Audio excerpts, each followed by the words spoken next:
నమస్తే, welcome to మనం TV. నేను యాంకర్ సిరి. ప్రస్తుతం మనతో పాటు ఉన్నారు ప్రముఖ ఆధ్యాత్మికవేత్త బ్రహ్మశ్రీ పాలపర్తి గురునాథ శర్మ గారు. ఆయనతో మాట్లాడదాం. గురుగారు నమస్కారం. నమస్కారం.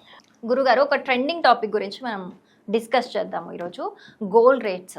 గోల్డ్ రేట్ అనేది ఒక్కటేసారి 14,000 పెరిగిపోయింది. ఆల్ టైమ్ హై ఇది. ఒక 4 years బ్యాక్ ఇంత పెరిగింది, బట్ 14,000 రేంజ్లో ఎక్కడ పెరగలేదు. అసలు ఇంత భారీగా పెరగడానికి కారణం ఏంటంటారు? అంటే ఇప్పుడు గురుగ్రహ మార్పు, కుజగ్రహ మార్పులు ఉన్నాయి. వాటి అంటే గోచారీత్య గ్రహాల ప్రభావం అనుకోవచ్చా? లేకపోతే అలాగే మొన్న రీసెంట్గా మే 10న మోడీ గారు చెప్పినప్పుడు ఆయన అసలు 1 year వరకు గోల్డే కొనకండి అని అన్నారు. ఆ మాట అన్న తర్వాత ఒక్కటిసారిగా గోల్డ్ పెరిగిపోయింది. దాని ప్రభావం ఉండొచ్చు అంటారా? అలాగే ప్రీవియస్గా హిస్టరీలో చూసుకుంటే మనకి రీసెంట్గా జరిగిన యుద్ధం ప్రభావం కూడా గోల్డ్ మీద ఉంది అనేది మనం ఇంతకుముందు చూసాము. సో మీ ప్రిడిక్షన్ ఏంటి? ఇంకా పెరుగుతుందంటారా, తగ్గుతుందంటారా, ఇలాగే ఫ్లక్చువేట్ అవుతుందా? అసలు ఎక్కడి వరకు ఈ రేట్ రీచ్ అయ్యే ఛాన్సెస్ ఉన్నాయంటారు? మీరేం చెప్తారు? శ్రీమాత్రి నమ. ప్రధానంగా చూసుకుంటే నేను ఇది ఈ యొక్క ఇయర్లీ ప్రిడిక్షన్ చెప్పేటప్పుడు మనకి ఈ సంవత్సరం అంతా కూడా పంచాంగ శ్రవణం చేసేటప్పుడు ఖచ్చితంగా అందరికి కూడా చెప్పడం జరిగింది. గోల్డ్ రేట్ ఈ సంవత్సరం పెరుగుతుంది, జాగ్రత్తగా ఉండండి. అందరు కూడా ఏదైతే శుభకార్యాలు చేసుకునే వాళ్ళు అయితే కనుక అనుకున్న దానికన్నా కొంచెం తగ్గించుకొని గోల్డ్ కొనుక్కోండి, అవసరం మేరకు మాత్రమే గోల్డ్ కొనండి, రెట్టింపు పెరుగుతుంది. ఈ సంవత్సరం 3 రెట్టింపు అంటే 3 సార్లు మారడానికి ఆస్కారం ఉంటుంది. ప్రతి 3 నెలలకు ఒకసారి కావచ్చు, ప్రతి 60 రోజులకు ఒకసారి కావచ్చు, గోల్డ్ రేట్ పెరగడానికి ఆస్కారం ఉంటుంది. అది ఎందుకంటే మనకి మోడీ గారు కూడా చెప్పారని చెప్పేసి అన్నారు కదా. ప్రధానంగా దీనికి కారణం ఏంటిదంటే బృహస్పతి యొక్క మార్పు కేంద్రంగా చెప్పచ్చు. గోచారీత్యా 3 రాశులు మారుతున్నారు.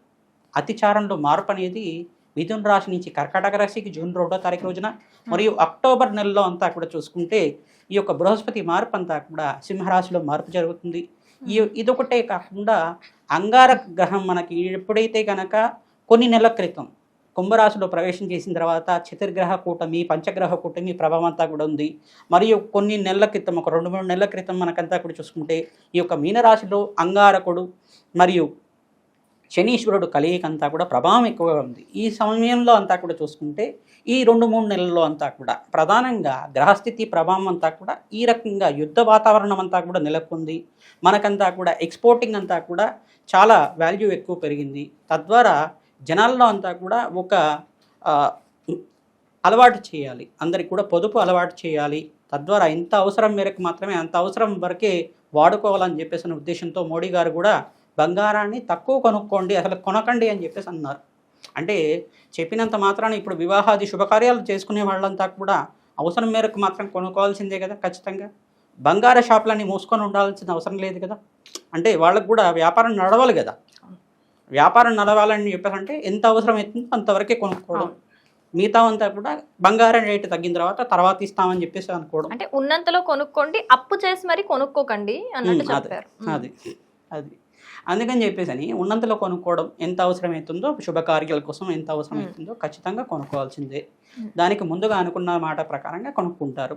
తర్వాత ఈ బంగారం రేటు పెరగడానికి, తగ్గడానికి, ఫ్లక్చువేషన్ జరగడానికి మనకంతా కూడా విదేశీ ద్రవ్యాలంతా కూడా మనకి పెరుగుతూ ఉండడం, విదేశీ మార్కెట్లో మన యొక్క రూపాయి విలువ తగ్గడం వల్ల, డాలర్ పెరగడం వల్ల, మరియు ఈ యొక్క క్రూడ్ ఆయిల్ కావచ్చు, పెట్రోల్ కావచ్చు, దాని రేట్ అనేది పెరగడం, మనకి నిల్వలు అనేది లేకపోవడం, దాని వాల్యూ కూడా పెరగడం అనేది జరుగుతుంది. రేట్స్ కూడా పెరగడం జరుగుతుంది. గ్యాస్ సిలిండర్లు కూడా దొరకవని చెప్పేసి అంటున్నారు. గ్యాస్ సిలిండర్లు కూడా తగ్గిపోతాయని చెప్పేసి అంటున్నారు.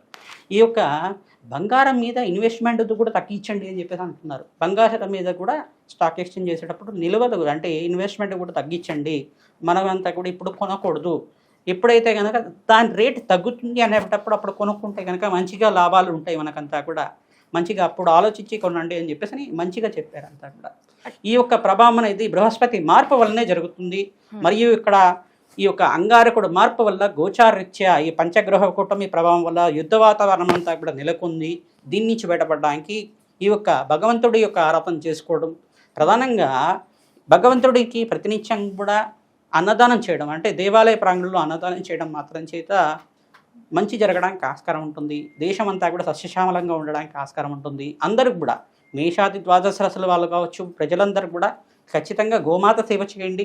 తద్వారా మీకంతా కూడా అధికంగా లాభాలు గణించడానికి ఆస్కారం ఉంటుంది.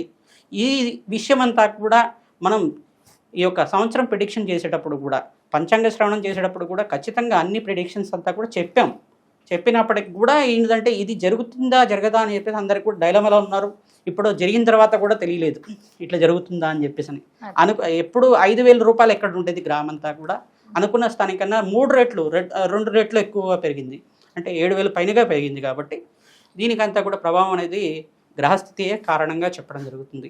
మరియు నవంబర్లో పెరగచ్చు, మరియు అక్టోబర్లో కూడా పెరగచ్చు. మళ్ళీ ఓకే, నవంబర్ అంటే అక్టోబర్ ఇప్పుడు అక్టోబర్లో గురుగ్రహము సింహరాశిలోకి ప్రవేశిస్తుందని చెప్పారు కదా, మరి ఆ గురుగ్రహ మార్పు వల్ల ఇంకా పెరిగే అవకాశాలు ఉన్నాయంటారా? ఖచ్చితంగా. ఇయర్ ఎండ్ వరకు ఏ విధంగా ఉంటుంది రేట్? ఖచ్చితంగా పెరగడానికి ఆస్కారం ఉంటుంది. ప్రతి 3 నెలలకు కానీ చెప్పినట్టుగా 60 రోజులకు ఒకసారైనా కానీ 41 రోజులకు ఒకసారైనా కానీ ప్రతి విషయంలో కూడా గ్రహస్థితి అంటే ప్రామాణికంగా ఈ సంవత్సరం ఆఖరికి ఎంత వరకు పెరిగే అవకాశం ఉందని మీరు అనుకుంటున్నారు చెప్పండి. ఇప్పుడున్న దానికన్నా ఒక 40% హైక్ కనీసం. ఇప్పుడు 1,75,000 1,80,000 65 ఉంది. 1,60,000 ఉంది కదా, దాదాపుగా 2,25,000 పైనగా ఓకే, 2,25,000 వరకు ఇయర్ ఎండ్ వరకు పెరగొచ్చు అంటారు. పెరగచ్చు ఖచ్చితంగా. ఎందుకంటే మనకి ఈ వార్ సీక్వెన్స్ అంతా కూడా తగ్గాలి, వార్ ప్రభావం అంతా కూడా తగ్గాలి. అదొకటే కాకుండా గ్రహస్థితి కూడా మెరుగుపడాలి. కాలసర్ప దోషంలో గ్రహస్థితి ఉందని చెప్పేసి అన్నాం కదా, కాలసర్ప దోషంలో రాహుకేతు ప్రభావం కావచ్చు, బృహస్పతి యోగం అంతా కూడా కర్కాటక రాశిలో మార్పు చెందడం వల్ల శుభయోగాలు ఇవ్వడం మొదలు పెట్టడం కావచ్చు. బృహస్పతి అంతా కూడా అతిచారంలో మార్పు చెందడం వల్ల 3 రాశుల్లో ఏకకాలంలో ఒకటే సంవత్సరం మార్పు చెందడం వల్ల ఉగాది నుంచి ఈ సంవత్సరం వరకు మిథున రాశి నుంచి కర్కాటక రాశి నుంచి మళ్ళీ సింహరాశికి మార్పు చెందడం వల్ల ఈ యొక్క గ్రహస్థితి ప్రభావం అనేది మానవాళి మీద అందరి మీద చూపిస్తుంది. మరియు నిత్యావసర వస్తువుల మీద కూడా, ప్రధానంగా ప్రొవిజన్ వస్తువుల మీద కూడా ప్రభావం చూపిస్తుంది. అంటే పప్పుల గురించి కావచ్చు, ఆయిల్ మీదైనా కావచ్చు రేట్స్ పెరుగుతాయి. ప్రధానంగా శనగపప్పు గురించి అయినా కావచ్చు, కందిపప్పు గురించి అయినా కావచ్చు, ఇంకా రోజువారీ నిత్యావసర వస్తువులు కూడా పెరుగుతూ ఉంటాయి. అలాగే గురుగారు, ధన్యవాదాలు గురుగారు.